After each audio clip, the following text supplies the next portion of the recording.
విక్రమే top, Lokesh గారి వరకు Vikram top, Nagarjuna గారికి కొంచెం తక్కువ అయిపోతుంది అనమాట. సినిమాలో వాళ్ళు ఏం చేయాలనుకున్నారో తెలీదు, కానీ సినిమా అయితే అదిరిపోయింది. ఇది స్టాండర్డ్ సినిమానే, ఎల్సీయూ కాదని కూడా చెప్పారు. ఎస్, ఆ ఎక్స్పెక్టేషన్ తోనే వెళ్ళాము. కానీ ఇది విక్రమ్ చూసిన తర్వాత లియో కొంచెం డల్లే అని చెప్పాలి. ఇది విక్రమ్ కి లియోకి మధ్యలో ఉందనే చెప్పుకోవచ్చు అనమాట. సో ఇంతమంది స్టార్ కాస్ట్ ఉన్నారు, నాగార్జున గారు మోస్ట్ వైలెన్స్ విలన్ గా చూపించారంటున్నారు. నాగార్జున గారి విలన్ అదంతా క్యారెక్టర్ బాగానే రాస్తారు, కానీ ఫస్ట్ హాఫ్ వరకు బాగుంటుంది. సెకండ్ హాఫ్ లో చాలా నాగార్జున గారి రోల్ కూడా కొంచెం అండర్ ప్లే అవుతుంది అనమాట. ఎందుకంటే ఈ షౌబిన్ గారి క్యారెక్టర్ కొంచెం ఆయన చుట్టూ ఎక్కువ తిరుగుతుంది స్టోరీ, ఆయనకు స్క్రీన్ స్పేస్ ఎక్కువ ఉంది. నాగార్జున గారికి కొంచెం తక్కువ అయిపోతుంది అనమాట. క్లైమాక్స్ వచ్చేసరికి నాగార్జున గారి రోల్ కొంచెం తగ్గిందని అని చెప్పాలి. అమీర్ ఖాన్ గారు మ్యూజిక్ అనిరుద్ గారికి నాకు చెప్పనక్కర్లేదు, అందులో డోకా ఏం లేదు. మ్యూజిక్ బాగుంటుంది, స్టోరీ ప్లస్ అనే చెప్పాలి. స్టోరీ ప్లస్ అని చెప్పాలి. మౌనికా సాంగ్ అది కూడా అబ్రప్ట్ గా వస్తాయి, బట్ ఓకే, మనం ప్రేక్షకుడు ఎంటర్టైన్ అవుతున్నాం. కానీ శృతి హాసన్ గారు చాలా మెయిన్ రోల్.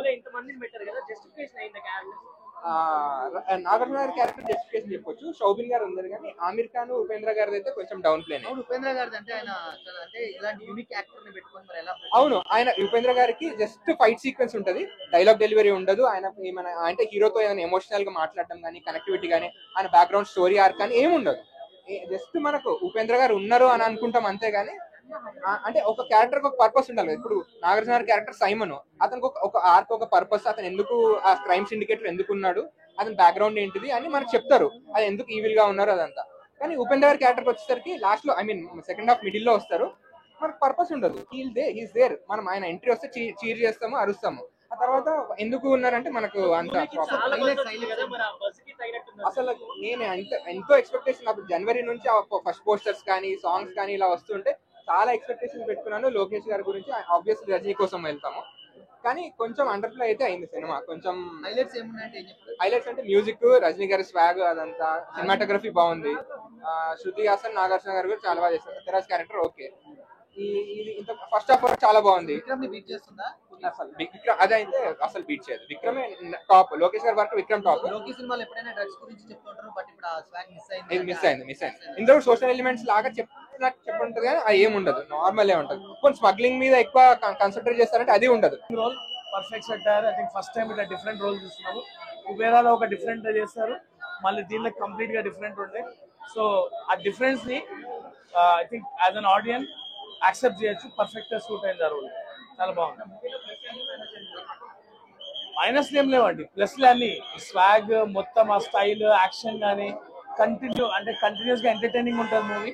ఎక్కడ మీకు బోర్ కొట్టదు. యాక్షన్ కానీ, కామెడీ సీన్స్ కానీ, ఆ పంచ్ డైలాగ్స్ కానీ పర్ఫెక్ట్ సెట్ అవుతుంది. తమిళ మూవీ కంటే నాకు ఎక్కువ తెలుగు మూవీలా అనిపించింది.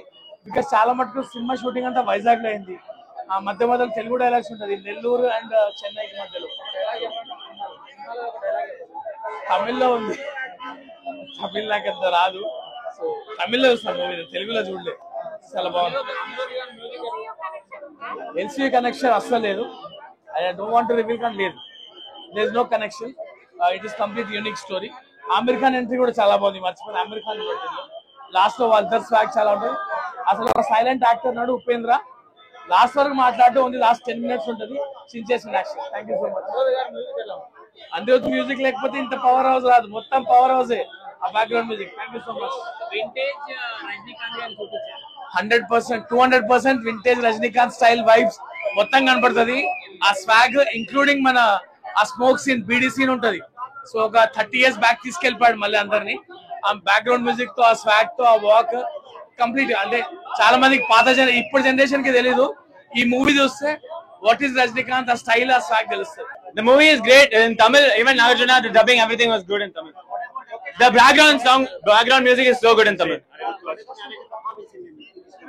Yeah, everyone's performing and acting is so good.